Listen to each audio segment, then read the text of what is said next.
para pemirsa Suyanto tadi. Ketemu lagi. Mudah-mudahan Anda semua selalu sehat walafiat. Nah, kali ini kita bersama Ustadz Ulama Ilmuwan Dr. Zainal Mutakin Sufro, ahli ilmu faal manusia. Beliau adalah dosen Fakultas Kedokteran, Kesehatan Masyarakat, dan Keperawatan Universitas Gajah Mada. Nah, kali ini hadir untuk episode 140. Dan apa yang akan kita bicarakan? Kita akan membicarakan bahaya obesitas terhadap kesehatan kita. Dan ini sudah banyak fenomena obesitas itu ternyata tidak gampang untuk dikembalikan kepada kondisi yang normal. Dan jangan lupa klik subscribe supaya Anda selalu mendapatkan video terbaru dari Dr. Zainal Mutakin. Dan kalau video ini sampai ke gadget Anda, ini berkat editor channel kita Mas Heri Teguh Wiono MPD. Assalamualaikum warahmatullahi wabarakatuh, dokter. Waalaikumsalam warahmatullahi wabarakatuh. Kita sudah lewat satu kali episode tidak jumpa, dok. Sekarang berjumpa Iya. lagi. Dan Alhamdulillah, Dan Alhamdulillah. kita akan bicara tentang obesitas. Dan akhir-akhir ini sahabat-sahabat saya yang obesitas itu kok gampang sakit, dok. Dan bahkan Iya. fatal. Sampai eh, mohon maaf, itu ada yang meninggal dunia. Apakah karena obesitas atau kita tidak tahu. Tetapi sebagai ilmu kedokteran, itu kan bisa menjelaskan obesitas itu bahayanya apa. Gimana, dok?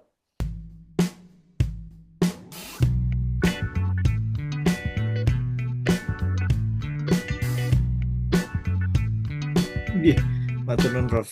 Jadi ini salah satu bentuk kepedulian ataupun empati terhadap saudara kita yang lain. Ya. Meskipun Prof ini kalau diukur itu ya IMT-nya normal lah, ya. Namun kok melihat saudara yang lain kok kelihatannya di luar batas normal, ya. Indeks massa tubuh itu kan bisa kita hitung sebetulnya dengan mudah. Oke. Jadi berat badan dalam satuan kilogram Mhm. dibagi dengan tinggi badan kuadrat dalam satuan meter, Prof. Oke. Itu range-nya ya antara 18 sampai 24 lah, ya. Oke. Untuk wanita 24, tapi Ya, kalau kakung ya 25. 25. Oke. Gitu. Kenapa kita perlu memberikan batasan semacam ini ya tadi untuk menjawab pertanyaan Prof. Gitu. Oke. Jadi kalau memang kurang dari angka 18 memang cenderung untuk osteoporosis, Prof. Mhm. Kemudian juga gangguan paru-paru, Prof. Oh, kalau kalau under, ya. Iya.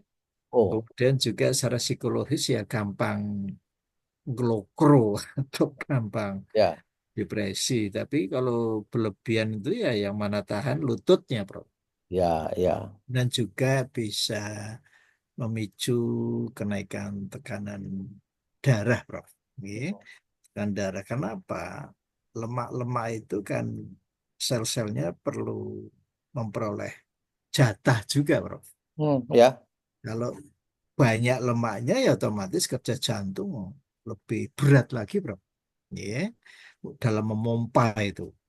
Nah, berikutnya juga, Prof, yang namanya tubuh ini kan perlu energi, ya, ya. utamanya dari gula, Prof. Nah, ini kalau banyak lemak itu sangat mengganggu lalu lintas gula itu ke dalam Sistem. sel tuh, proses pembentukan energi, Prof. Ya. Dan sebetulnya, Prof, kalau kita ingin lebih sederhana lagi, ini ada satu istilah yang dinamakan physical work capacity, Prof. Oh, physical work capacity. Jadi Physical work kemampuan, ya, capacity. kemampuan bekerja tubuh ya. J, dan ini kalau dalam bahasa Jermannya itu die Leistung Hmm. Kapazität. Di Leistung capacity, ya. Nah, itu hubungannya juga dengan berat badan loh, Prof. Ya. Hmm. Sebetulnya, Prof, ada konsekuensi yang harus ditanggung oleh individu ketika berat badannya itu berlebih, itu kata pengantikan Prof ya, itu harus punya effort yang lebih juga. Ya. Ya, ya. Di Nun Sewu, jangan sebaliknya, cenderung untuk sedenter, duduk-duduk, ini akan memperlemah tadi. Ya. Maka sekali lagi, Prof, ada satu tabel yang menarik. Ya. Cuma tabel ini hanya kita jumpai di Eropa itu, Prof. Hmm. Mereka sadar sekali, Prof, bagaimana berat badan ini dikaitkan dengan tinggi badan juga, Prof. Oke, ya. Ya. Yang itu menghasilkan satu satuan yang dinamakan Atau indeks gitu, Dok. luas permukaan badan, Prof. Oh, Subhanallah. bisa satu alun-alun. Oke, atas istilahnya menapa, lean body square lah, ya.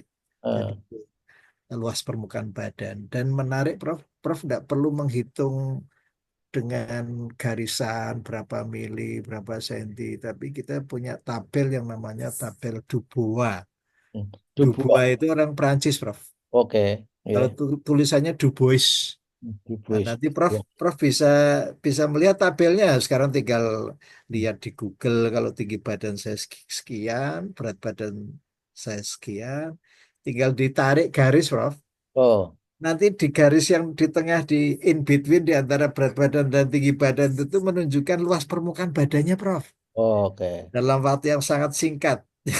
Hmm. Kalau Prof kan sukanya kalkulator nih, Ya. itu itu juga bisa menggunakan kalkulator itu, tinggal memasukkan data tinggi dan berat badan.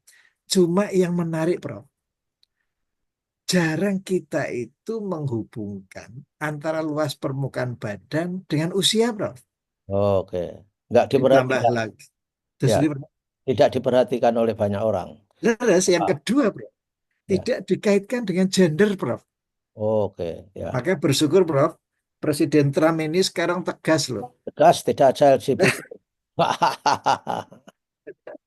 Lah ternyata dari dulu itu ya tabelnya itu hanya gender, laki-laki, perempuan, usia, luas permukaan badan. Nah, di situ, Prof, itu kita bisa mawas diri.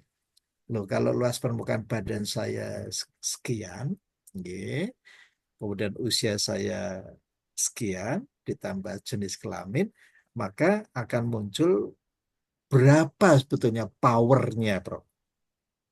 Nah, Milo dinamakan physical work capacity. Dan itu satuannya itu seperti listrik loh, Prof. Watt. KWH. Ya. Berarti, Prof, kalau melihat orang kok obes, itu wattnya tinggi loh, Prof. Bobotnya tinggi. Ye, kalau diimplementasikan dalam bentuk gerak tubuhnya loh, Prof. Oh.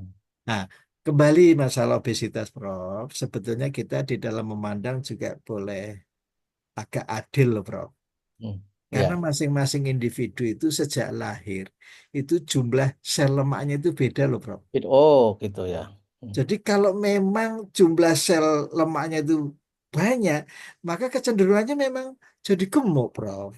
Tapi jumlah sel itu bisa dikendalikan, dok? Enggak, dok itu. Ya minta maaf, Prof. Kalau jumlah sel lemak itu kan memang bawaan ya.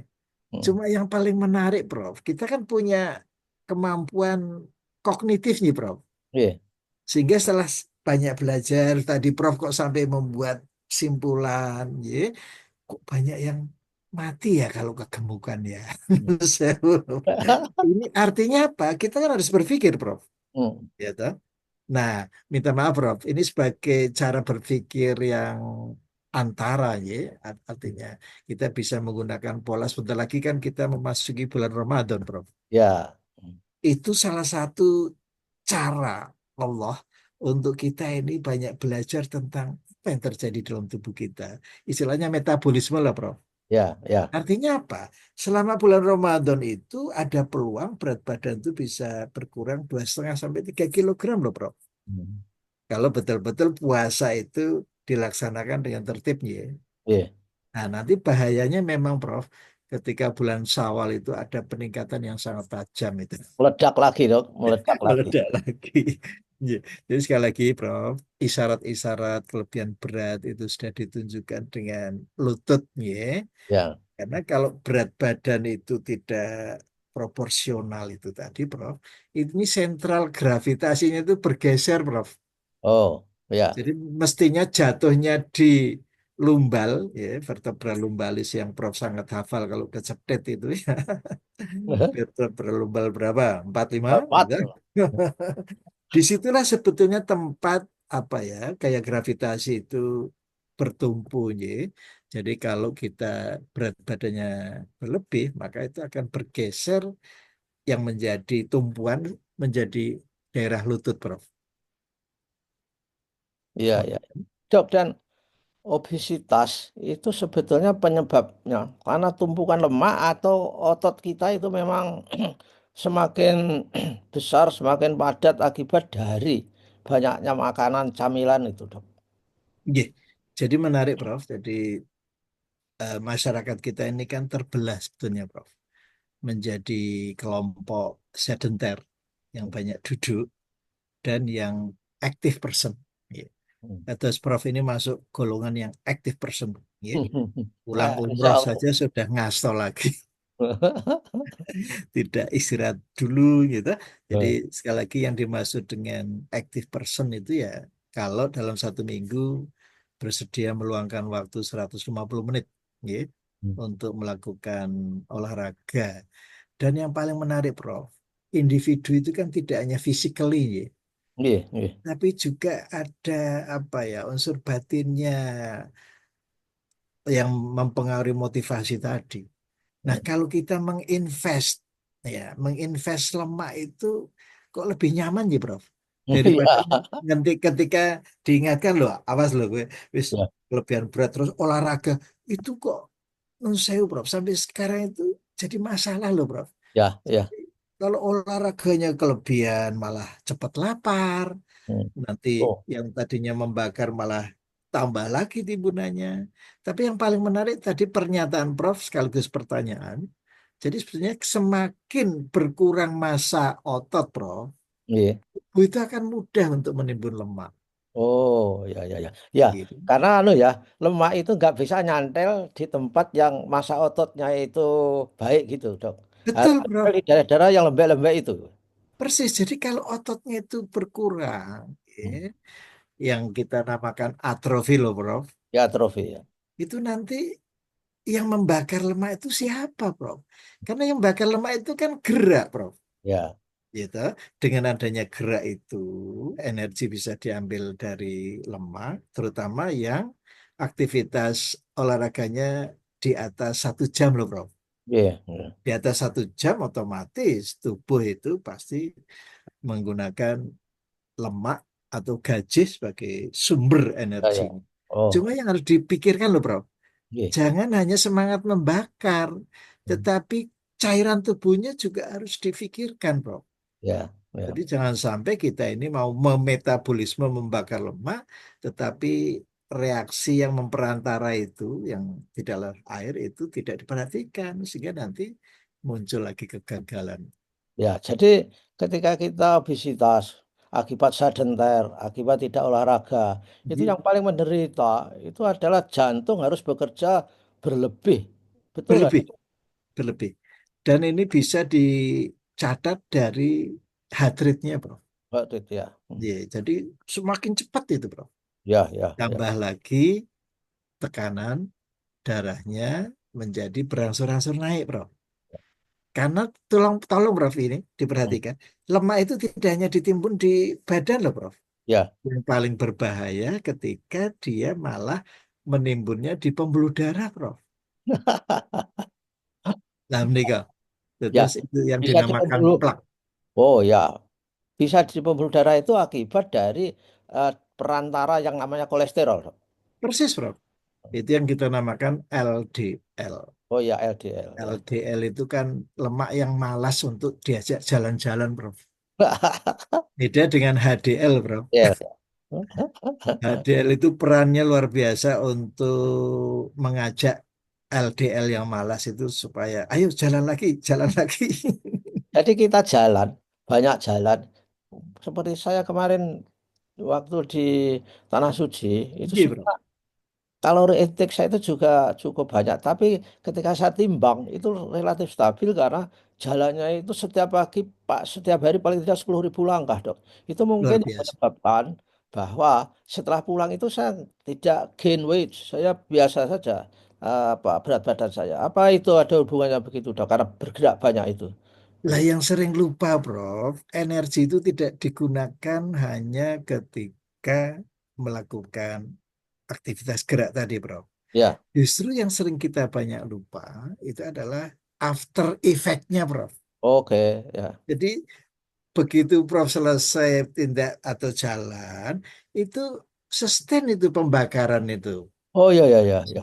Ini yang sering dilupakan, Prof. Oh, Jadi sama-sama duduk, yang satu jarang berjalan, yang satu malas, itu beda metabolismenya, Prof. eh, Nah, maka ada istilah metabolor, Prof. metabolor. Metabolor itu adalah alat untuk menghitung metabolisme tubuh. Ya, Oh. berapa kecepatannya? Ternyata beda itu. Kalau orang banyak bergerak itu kecepatan metabolismenya lebih tinggi, sehingga nanti proses pembakaran lemaknya itu tidak berhenti hanya ketika kita berolahraga. Oh, jadi di olahraga itu kan ada apa ya, fase recovering. Ketika Ah, recovering itu membutuhkan energi pembakaran betul, lemak bro. juga, Dok. Justru ini yang menarik sehingga banyak orang meneliti tidak hanya duration selama berolahraga, tetapi berbondong-bondong meneliti ada apa ya tubuh itu ketika selesai berolahraga. Maka kan Oh. bro, iya. Oke, baiklah dok. Ini sudah merupakan pengetahuan yang luar biasa. Mudah-mudahan para pemirsa bisa memanfaatkan informasi ini untuk mengatasi obesitas atau overweight. Setelah overweight itu juga harus sudah apa lampu merah itu peringatan yang harus kita perhatikan. Terima kasih dok atas pencerahannya. Kita ketemu lagi minggu yang akan datang. Wassalamualaikum warahmatullahi wabarakatuh.